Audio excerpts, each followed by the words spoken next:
so wie ich. Dir laufen Tränen vom Gesicht. Komm zu uns und reih dich ein. Wir wollen zusammen traurig sein.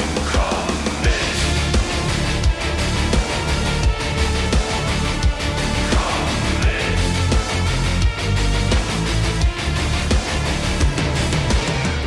Bienvenidos al Ejército de los Tristes, podcast dirigido y presentado por Alberto Rojo.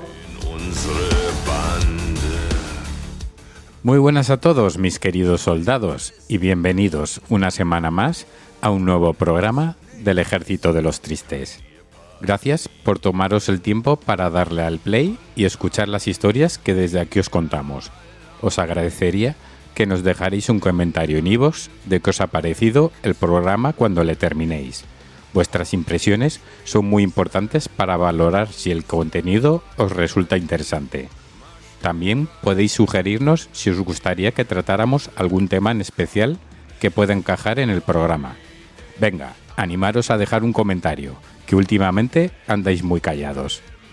En el programa de hoy comenzaremos, como suele ser habitual, con uno de esos personajes oscuros que tanto nos intrigan. Comenzamos.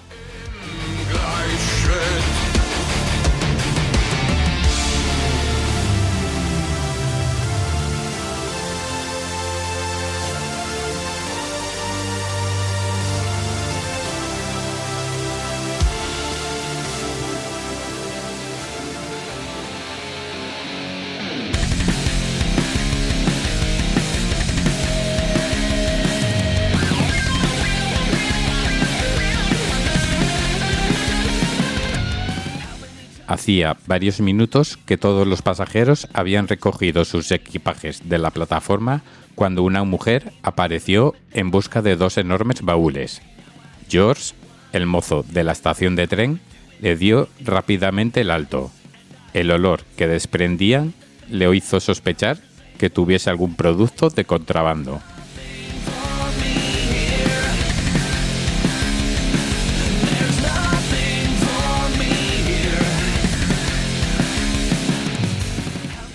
Ante las evasivas de la dueña, el jefe de George entró en escena e instó a la mujer a abrir las maletas, pero tras alegar que no tenía la llave y excusarse para hacer una llamada, la desconocida desapareció.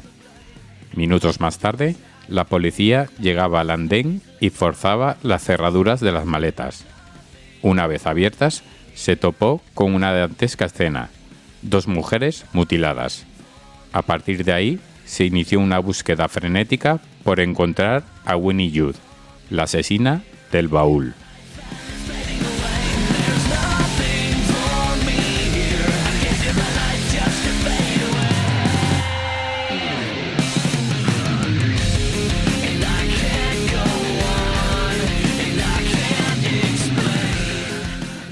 Winnie Ruth McKinnell nació el 29 de enero de 1905 en Oxford, Indiana, y fue criada bajo los preceptos cristianos de justicia, santificación y piedad de la Iglesia Metodista. Su padre era uno de los reverendos.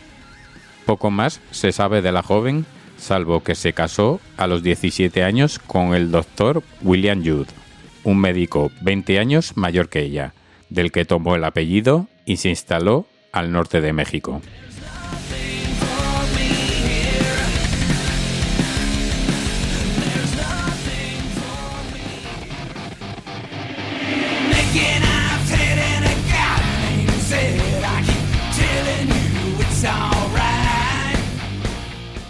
Su matrimonio fue un auténtico fracaso. Las adicciones del esposo, la imposibilidad de quedarse embarazada y el diagnóstico de tuberculosis, así como la desilusión ante una vida completamente distinta a la imaginada, ella soñaba con viajar mientras él recorría pueblos en condiciones deplorables, hicieron mella en Winnie, que decidió poner tierra de por medio, tomarse un descanso y regresar a Estados Unidos.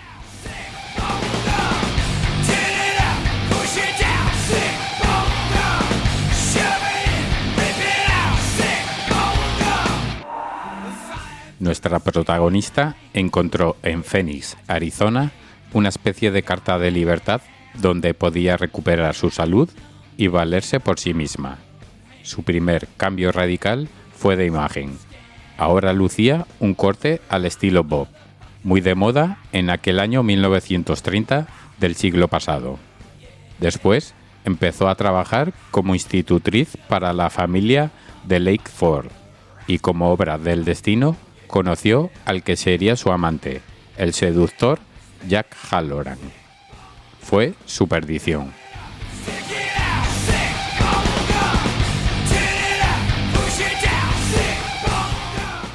El hombre era un empresario de éxito y vecino de los Ford, de 44 años, con grandes contactos en el mundo de la política y una habilidad especial para mover los hilos en la sombra.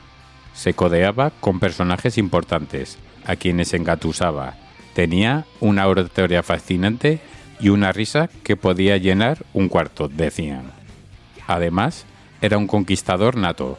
Todas las mujeres quedaban prendadas de él, incluida Winnie.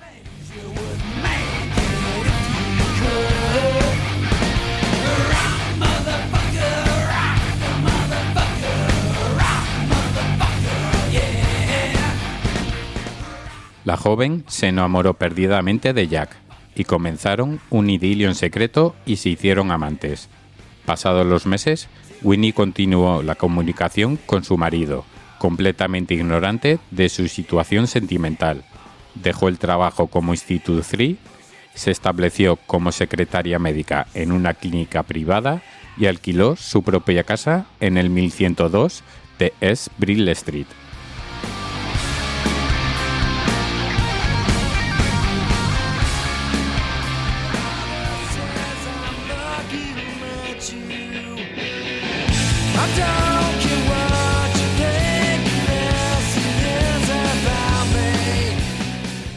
Al mismo tiempo, Winnie entabló una fuerte amistad con dos compañeras de trabajo, Agnes Ann Leroy, una técnica de rayos X de 32 años, y Hedwig Sammy Samuelson, de 24 años, estudiante de medicina. Las malas lenguas señalaban a ambas como bisexuales y amantes, algo muy mal visto en aquella época, no así a ojos de Winnie.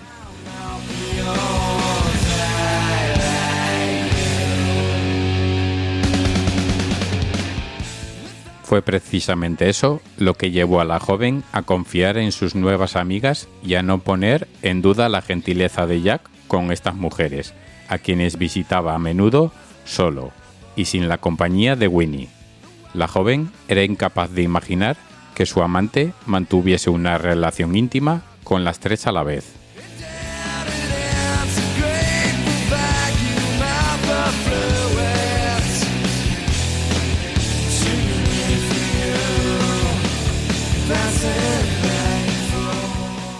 Sin embargo, la mala reputación de su galán era un hecho.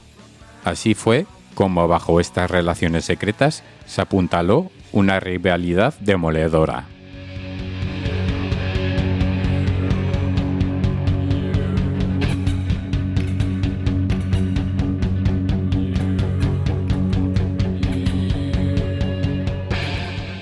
El viernes 16 de octubre de 1931, la tensión entre las tres amigas estalló a raíz de una monumental pelea, desembocando en el doble crimen.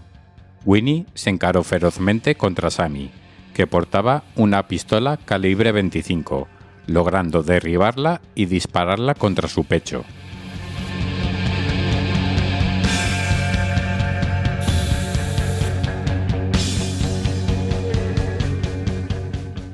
Unos segundos antes, y en pleno forcejeo, una bala había alcanzado accidentalmente la mano izquierda de Winnie, dejándola malherida. Segundos después, la asesina mataba también a Agnes.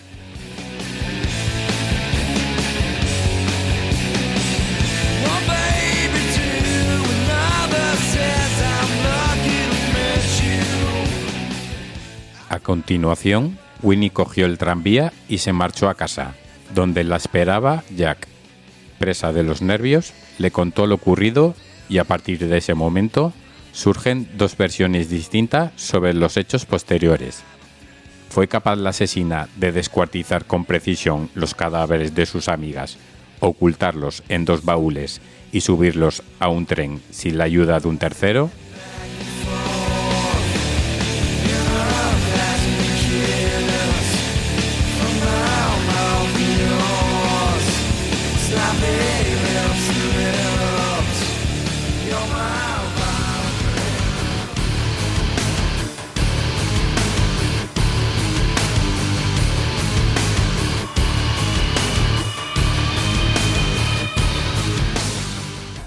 O como ella misma señaló durante el juicio, ¿fue su amante quien la ayudó en todo este proceso posterior a los crímenes?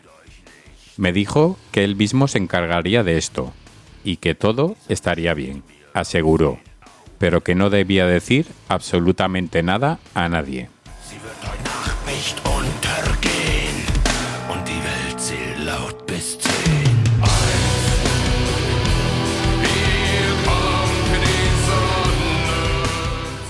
Aunque el plan inicial era arrojar los cadáveres en un paraje inhóspito, la policía lo tendría más sencillo para identificar a las víctimas y relacionarlas con Winnie.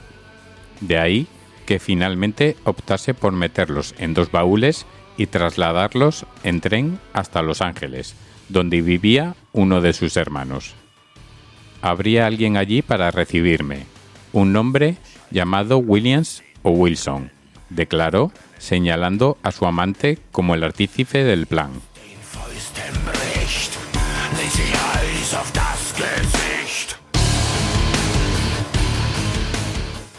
2 días más tarde, Winnie, con la mano vendada y supurando sangre por la herida de bala, se subió al expreso rumbo a Los Ángeles.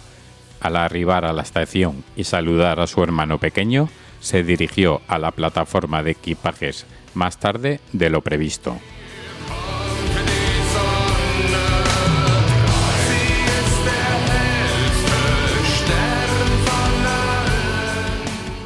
Allí, los inspectores la interrogaron sobre el contenido de olor nauseabundo y Winnie, tras varias evasivas, emprendió la huida.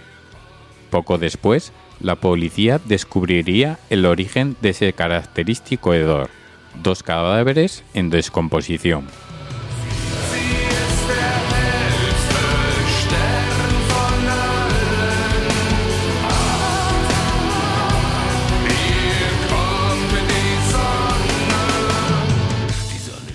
Las autoridades pusieron en marcha una persecución sin precedentes y el 23 de octubre detuvieron a la asesina oculta en una funeraria.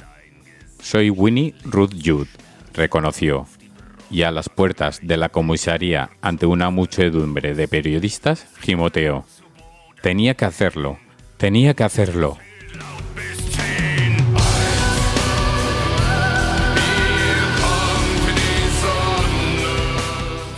Antes del interrogatorio, Winnie fue intervenida de urgencia para extraer la bala de su mano izquierda, que ya estaba gangrenosa, y horas más tarde le tomaron declaración para esclarecer los hechos.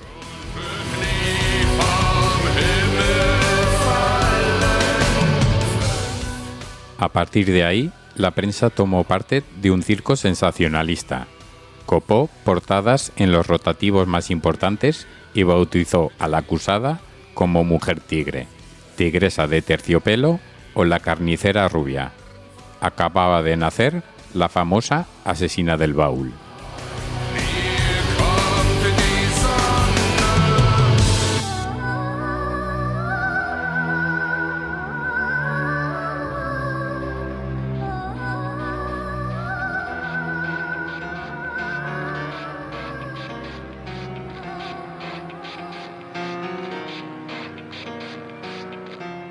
It starts with one thing. I don't know why. It doesn't even matter how hard you try. El 19 de enero de 1932, el Tribunal del Condado de Maricopa, presidido por el juez Howard Speakman, inició el juicio contra Winnie Judd por el asesinato de Agnes Leroy, pero no así por el de Edith Samuelson, debido a falta de pruebas. Wasted it all just to watch you tried, it all fell apart. What it meant to be will eventually be a memory of a time when I tried so hard and got so far. Durante el proceso, la Fiscalía sostuvo que la acusada actuó con premeditación y movida por los celos, y que la herida de bala en su mano izquierda fue autoinfligida y no en defensa propia, tal y como declaró bajo arresto.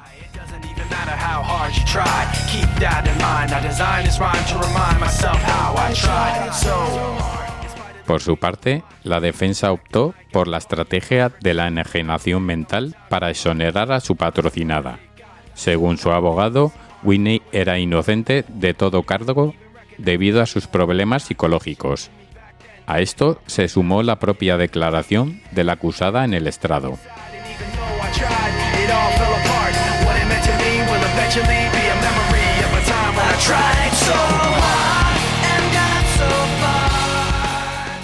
Primeramente, la asesina se ratificó en su primera versión ante las autoridades. Las muertes de sus amigas fueron en defensa propia tras un violento altercado durante una fuerte discusión.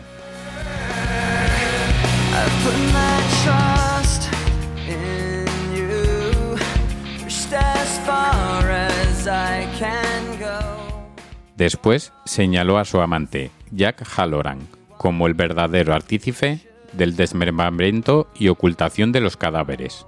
Eliminó todas las pruebas. Él es el culpable de todo lo que yo soy culpable, dijo.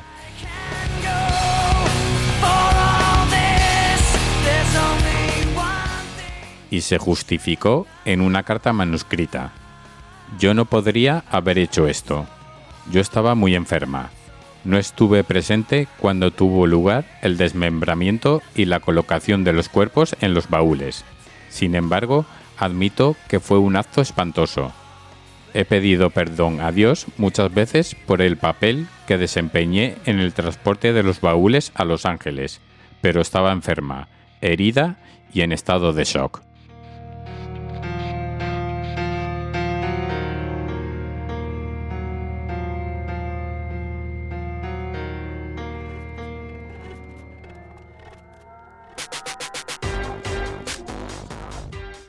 De nada sirvieron las explicaciones y los informes forenses sobre el movimiento y los traslados de los cuerpos. El 8 de febrero, el jurado encontró a la asesina del baúl culpable del asesinato en primer grado, y 10 días más tarde, el juez Speakman la condenó a morir en la horca. Sin embargo, la sentencia de muerte fue revocada al declararla mentalmente incompetente en una audiencia posterior. Su destino no sería la cárcel, sino el manicomio estatal de Arizona. Entretanto, su amante fue detenido y puesto ante un tribunal. Sin pruebas de cargo y solo con el testimonio de una mujer con problemas psicológicos, Jack salió en libertad. Entre 1933 y 1963, Whitney se escapó hasta en 6 ocasiones de esta institución mental, de donde incluso salió por la puerta principal al conseguir una llave. En su última huida, que duró 6 años, la asesina se estableció como empleada doméstica de una familia adinerada en la bahía de San Francisco, bajo el nombre falso de Marianne Kane. Tras descubrirse su verdadera identidad en agosto de 1969, Whitney fue enviada de nuevo al psiquiátrico. 2 años más tarde, y tras varias disputas legales, el Estado le concedió la libertad condicional y la liberación absoluta en 1983. Hasta el día de su muerte, el 23 de octubre de 1998, Whitney siempre mantuvo su versión sobre la noche de autos. Admitió haber disparado a Agnes y Sammy, pero nunca confesaré un asesinato, solo defensa propia. Antes de su fallecimiento, a los 93 años, la periodista de investigación Jana Bommersbach desempolvó este caso, entrevistó a la protagonista y señaló a su seductor amante como el artífice de lo ocurrido. En su libro, la escritora recoge no solo que la liberación de Halloran fue un error judicial, sino que su exoneración se debió a un encubrimiento político. Según los testigos, su coche fue visto la noche de los asesinatos y también al día siguiente, pero la inestabilidad psicológica de la asesina jugó a su favor. Nadie le vio como su cómplice.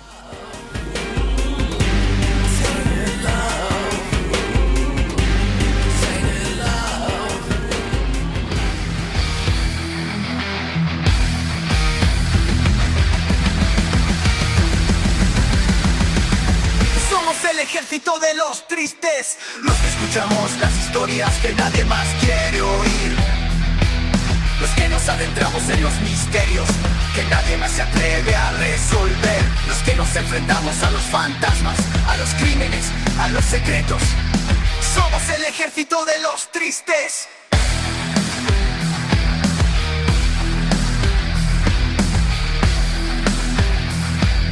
Y no tenemos miedo. Cada semana nos reunimos en este podcast para compartir nuestras pasiones y nuestras inquietudes. Nos gusta explorar lo desconocido, lo oculto, lo prohibido. Nos gusta sentir el escalofrío, la emoción, el suspense. No nos conformamos con lo que nos cuentan los medios. Queremos saber la verdad, aunque sea dura y dolorosa. Investigamos, analizamos, debatimos, opinamos. No nos dejamos engañar, ni manipular, ni intimidar. Somos el ejército de los tristes, los que escuchamos las historias.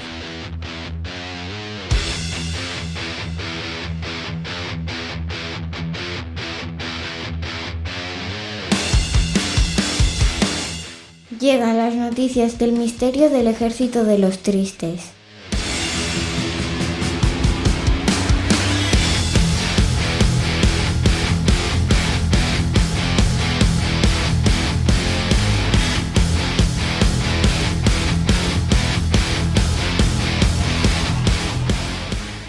Los restos de la bomba atómica de Hiroshima podrían ayudar a resolver el enigma sobre la formación del sistema solar.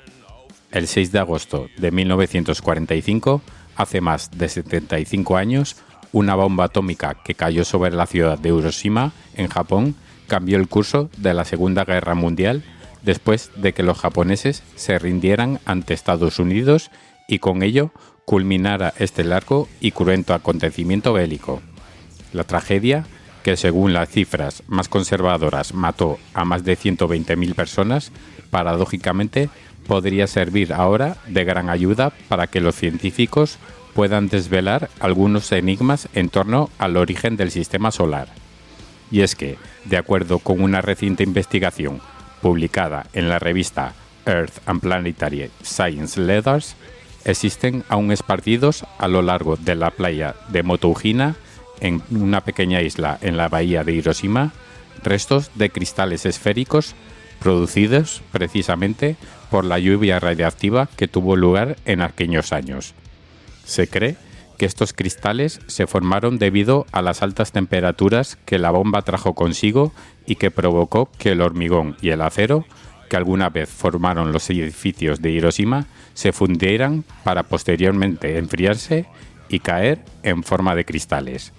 Ahora bien, el punto central de la investigación, en donde podemos encontrar la mayor relevancia, es el hecho de que la composición química de los vidrios muestra similitudes con los meteoritos primitivos, como las denominadas condritas, las cuales representan más del 85% de los meteoritos que caen en la Tierra.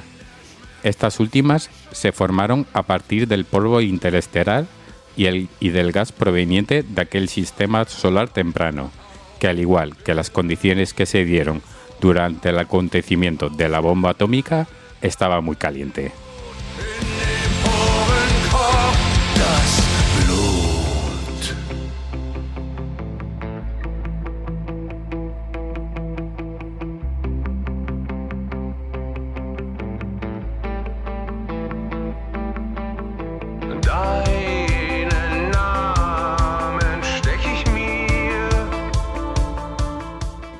un hombre encuentra un cadáver en descomposición en el techo de su casa. Un vecino de Mar del Plata, en Argentina, encontró un cadáver con un tiro en la frente en el techo de su casa. Ahora, la policía investiga cuáles fueron las circunstancias de la muerte del cuerpo hallado. El dueño del hogar, un hombre de 49 años, subió el pasado martes a su techo y se encontró con un cuerpo que estaba en descomposición. Acto seguido, llamó a las autoridades y el personal de la comisaría quinta llegó hasta el lugar. Los primeros datos que arrojaron fue que el cuerpo llevaba alrededor de 4 días allí. Según el diario La Capital de Mar del Plata, la víctima fue identificada como Sergio Leguizamón, de 27 años, e informaron que fue asesinado de un balazo en la cabeza. El análisis de las huellas permitió identificar al hombre fallecido, que tenía antecedentes penales y había pasado por el sistema penitenciario en varias ocasiones.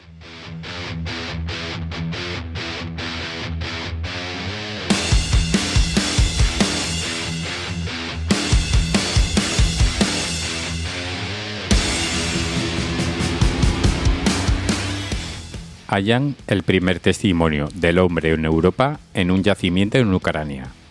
Un equipo de investigadores ha datado en 1,4 millones de años de antigüedad varios artefactos hallados en el yacimiento arqueológico de Korolevo, en el oeste de Ucrania, que constituyen el primer testimonio de la llegada de los humanos a Europa e indican la dirección en la que colonizaron el continente, de este a oeste. La descripción del hallazgo, que recogió el pasado miércoles la revista Nature, constituye la primera prueba fechada con seguridad de la presencia de homínidos en Europa y arroja luz sobre la dirección de su viaje. Los científicos creen que los homínidos llegaron a Eurasia hace 3 o 2 millones de años, pero su datación precisa ha sido difícil debido a la escasez de yacimientos arqueológicos de esa época. El yacimiento arqueológico de Korolevo ha proporcionado herramientas paleolíticas desde la década de 1970 y es uno de los más septentrionales del Paleolítico temprano, pero nadie había podido datarlo con precisión hasta ahora.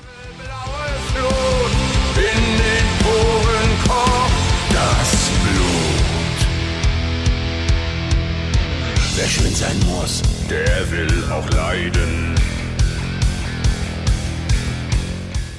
Y hasta aquí las noticias del misterio del Ejército de los Tristes. La semana que viene más y no sé si mejor.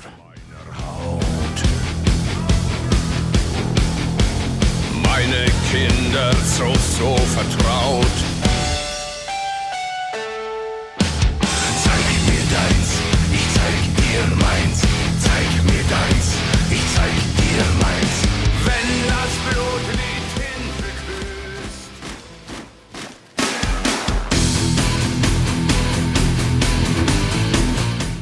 Si os gusta el podcast y no queréis un consejo de guerra, compartid con todos vuestros amigos y comentad.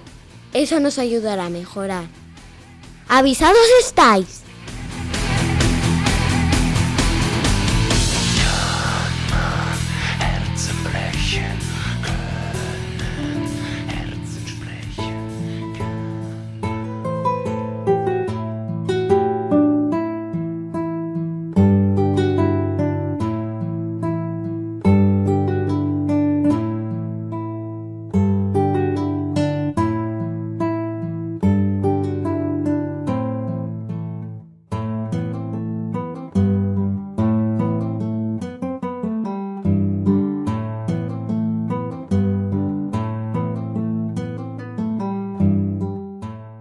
La literatura es una forma de expresión artística que puede tener múltiples significados e interpretaciones.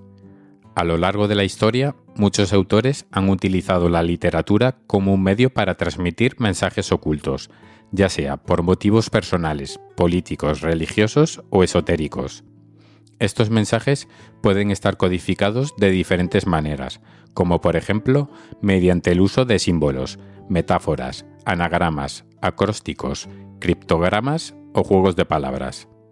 Algunos de estos códigos secretos han sido descubiertos por los lectores, mientras que otros siguen siendo un misterio.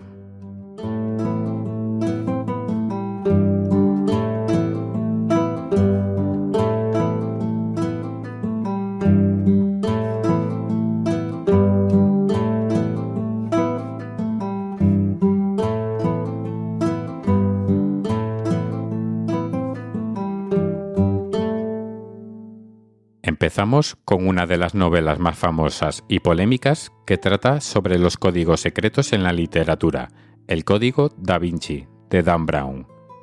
Esta novela, publicada en 2003, narra la búsqueda de un antiguo secreto que supuestamente se oculta en las obras de Leonardo da Vinci, relacionado con el Santo Grial y la descendencia de Jesucristo.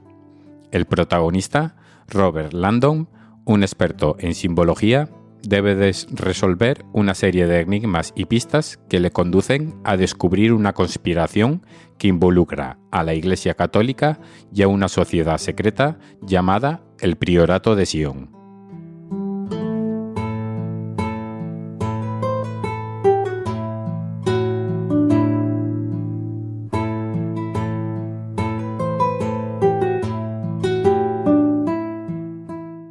El Código da Vinci se basa en gran medida en la obra El Enigma Sagrado, de Michael Baigen, Richard Leigh y Henry Lincoln, publicado en 1982, que plantea la hipótesis de que Jesús se casó con María Magdalena y tuvo descendencia, y que esta línea sanguínea se ha preservado a lo largo de los siglos por una organización secreta. Esta obra, a su vez, se inspira en los documentos del Priorato de Sion, unos supuestos manuscritos que revelan la existencia de esta sociedad y su relación con los templarios, los cátaros, los rosacruces y los masones. Sin embargo, estos documentos fueron desenmascarados como un fraude en 1996 por el periodista Pierre Plantard, quien confesó haberlos fabricado.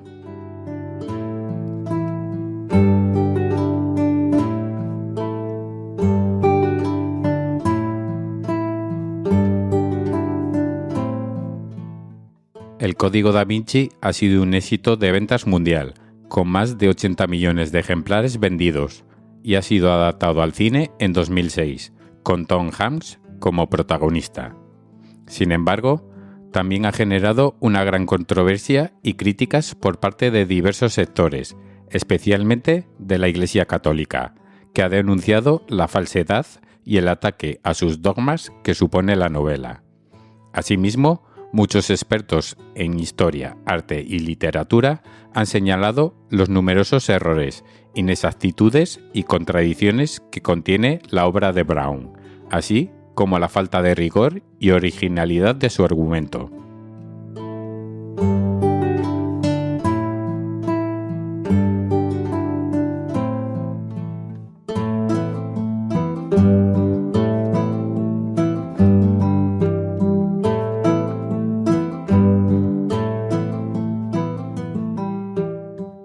Otro ejemplo de obra literaria que contiene un código secreto es El Escarabajo de Oro, de Edgar Allan Poe. Este relato, publicado en 1843, cuenta la historia de William Legrand, un hombre obsesionado con la búsqueda de un tesoro escondido por el pirata Capitán Kidd en una isla de Carolina del Sur. Legrand encuentra un escarabajo de oro que le sirve de guía para hallar un pergamino con un mensaje cifrado que indica la ubicación del tesoro. Con la ayuda de su amigo, el narrador de la historia, y de su criado Júpiter, Legrand logra descifrar el código y desenterrar el botín.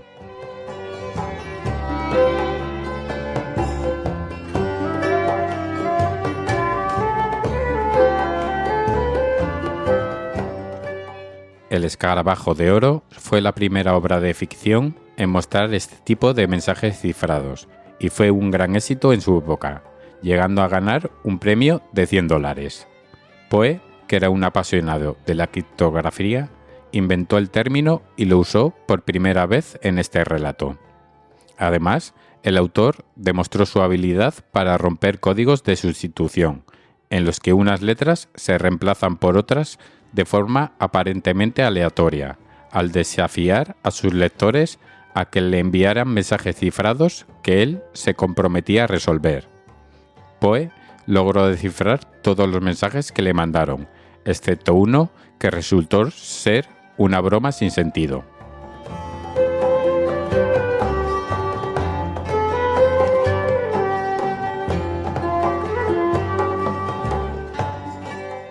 El escarabajo de oro ha sido una obra influyente para varias generaciones de analistas, matemáticos y escritores interesados en los códigos secretos. Sin embargo, también ha suscitado algunas especulaciones sobre la posibilidad de que contenga un segundo nivel de lectura oculto en el dialecto del criado Júpiter, que podría esconder otro mensaje o acertijo. Esta hipótesis, sin embargo, no ha sido confirmada ni refutada.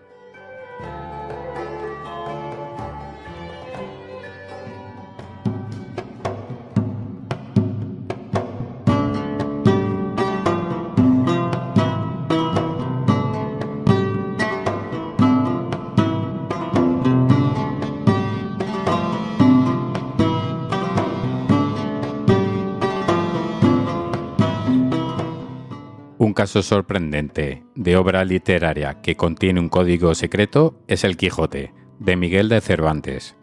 Esta novela, publicada en dos partes, en 1605 y 1615, narra las aventuras de Alonso Quijano, un hidalgo que, enloquecido por la lectura de libros de caballerías, decide salir al mundo a vivir como un caballero andante, bajo el nombre de Don Quijote de la Mancha.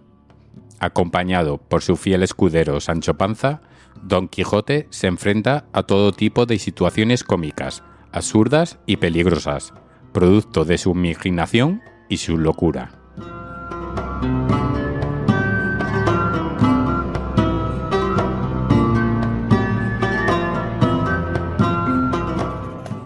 El Quijote es considerada una de las obras cumbres de la literatura universal y ha sido traducida a más de 140 idiomas.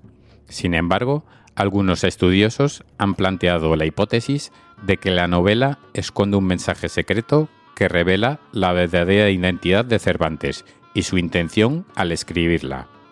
Según esta teoría, Cervantes era en realidad un espía al servicio de la corona española, que fue capturado y encarcelado por los turcos en Argel, y que aprovechó su cautiverio para escribir El Quijote como una forma de denunciar la situación política y social de su época, así como de enviar información codificada a sus contactos en España.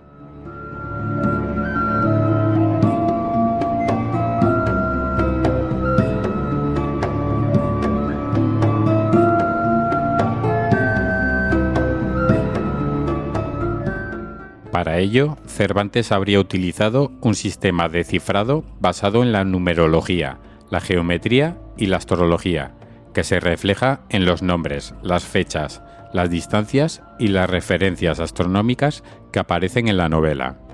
Así, por ejemplo, el nombre de Don Quijote tendría un valor numérico de 1001, que corresponde al año de la fundación de la dinastía omeya en Al-Ándalus, y que simbolizaría la resistencia de Cervantes frente al poder otomano.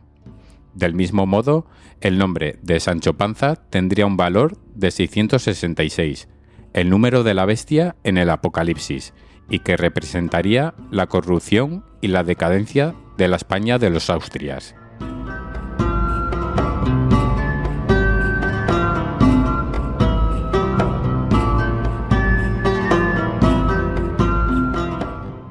Esta teoría, sin embargo, no ha sido aceptada por la mayoría de los expertos en Cervantina, que la consideran una fantasía sin fundamento y que defienden que El Quijote es una obra de ficción que no pretende ocultar ningún mensaje, sino que es una sátira y una crítica de la sociedad y la literatura de su tiempo, así como una reflexión sobre la realidad y la ficción.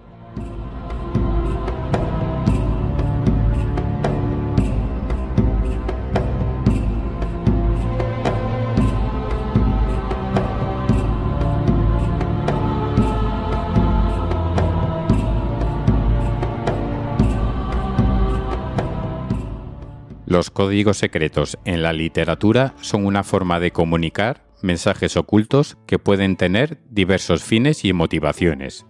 Algunos autores los usan para transmitir conocimientos esotéricos, para hacer críticas sociales o políticas, o para crear intriga y misterio. Algunos lectores los descubren y los interpretan, mientras que otros los ignoran o los rechazan. Lo cierto es que los códigos secretos en la literatura son un fenómeno fascinante que nos invita a leer entre líneas y a buscar más allá de lo evidente.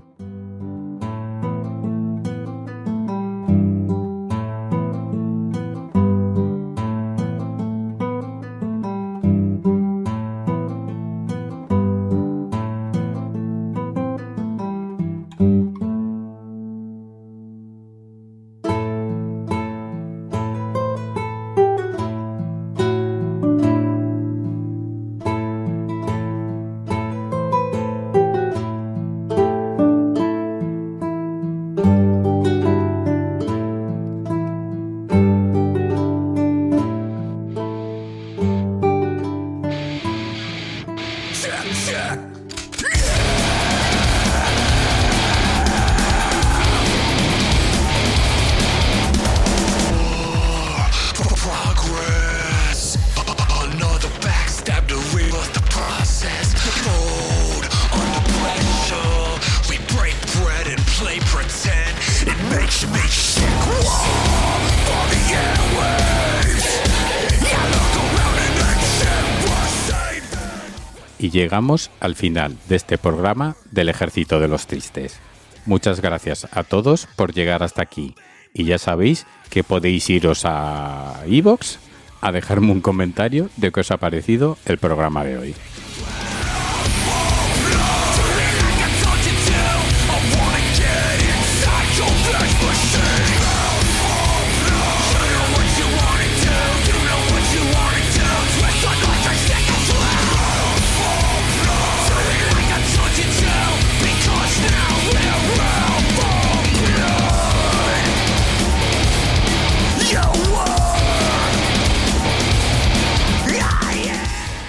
En esta ocasión he escogido la canción Out for Blood de la banda Code Orange. La canción expresa una sensación de agresividad y frustración hacia las dificultades sociales y personales. La letra sugiere un deseo de venganza y una feroz determinación de superar los obstáculos. La canción también refleja una actitud de rebeldía y desafío ante el mundo, sintiendo que el progreso se está revirtiendo y que nada vale la pena salvar.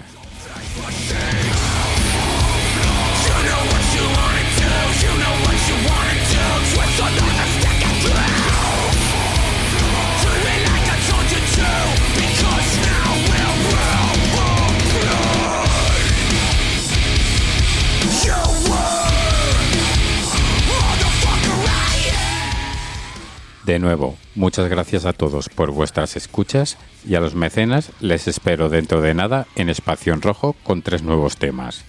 A todos los demás nos escuchamos la semana que viene, como siempre, en un nuevo programa del Ejército de los Tristes. Hasta entonces, sed felices y disfrutad de la semana. Chao.